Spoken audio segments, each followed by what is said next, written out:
ओम शांति। आज 19 मई 2025 की साकार मूल्य का विश्लेषण एवं पुरुषार्थ के लिए ज्ञान बिंदु। भूमिका एक श्रीमत अनेक जीवनों का उद्धार। संसार के सभी धर्म, संप्रदाय, योग, साधना एवं शास्त्र आत्मा को शांति देने का प्रयत्न करते हैं, परंतु शांति स्थायी नहीं रहती।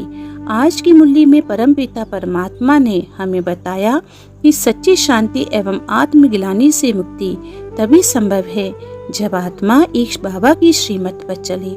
श्रीमत कोई साधारण सलाह नहीं, यह सृष्टि के रचयिता द्वारा आत्मा के लिए लिखी गई जीवंत गीता है। इस मूल्य में बाबा ने गहराई से हमें पुण्य आत्मा बनने की सटीक युक्तियां बताई हैं और ये भी बताया कि हम क्यों पतित बने, अब कैसे पावन बनना है और किस प्रकार हर जन्म के पाप भस्म हो सकते हैं। गहराई युक्त विश्लेषण। पहला, श्रीमत आध्यात्मिक जीवन की धुरी।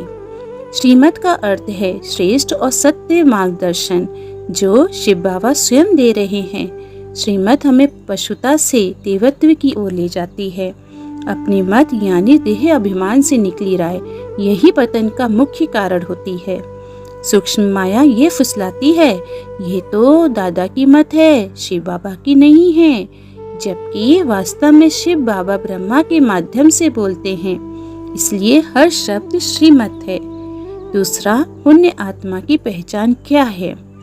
दिल से प्यार से एक बाबा को याद करना, विकर्म ना करना यानी देह के प्रभाव में आकर गलत कर्म ना करना, रोज आत्म जांच करना, हमने आज क्या किया, मैंने आज किसी को दुख तो नहीं दिया, मैंने कौन सा संकल्प विकार से रंगा हुआ किया, मैंने कितनों को रास्ता दिखाया।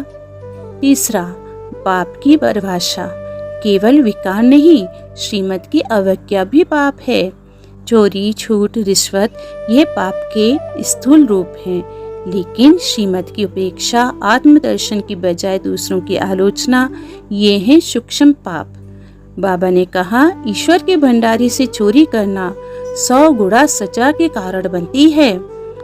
चौथा, रूहानियत और पवित्रता, स्वर्ग का पासपोर्ट। बाबा कहते हैं, चेहरा और चलन दोनों में रूहानी पर्सनैलिटी होनी चाहिए। जब आत्मा मैं आत्मा हूँ की स्मृति में रहती है, तब हर कर्म पुण्य बन जाता है। यही सुदर्शन चक्रधारी स्थिति है जहाँ आत्मा अपने 84 जन्मों का ज्ञान रखती है। विशेष पुरुषार्थ सूत्र। पहला, श्रीमत को विचार नहीं आदेश समझो। हर श्रीमत को शंका रहित पालन करना ही सच्चा पुरुषार्थ है। दूसरा, हर दिन खुद से 3 प्रश्न पूछें। मैंने आज बाबा को कितना याद किया, कितनी सेवा में सफल रहा और कितना पवित्र रहा। तीसरा, कख का चोर बनकर लख का कांटा मत उठाओ। छोटे छोटे भी कर्म आत्मा की वैल्यू गिरा देते हैं। चौथा, याद में निरंतर रहने वाला ही सच्चा योगी है जो सजा से नहीं डरता पर कर्म से डरता है। पांचवा, रहमदिल वही है जो दूसरों में आत्मविश्वास जागृत करता है, चाहे वह आत्मा हताश हो।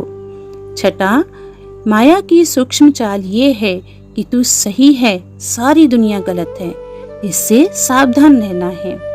सातवां, काम विकार पर विजय, आत्मा की महाशक्ति की पहचान। बाकी विकार बाद में आते हैं, पर पहला आक्रमण काम करता है। निष्कर्ष।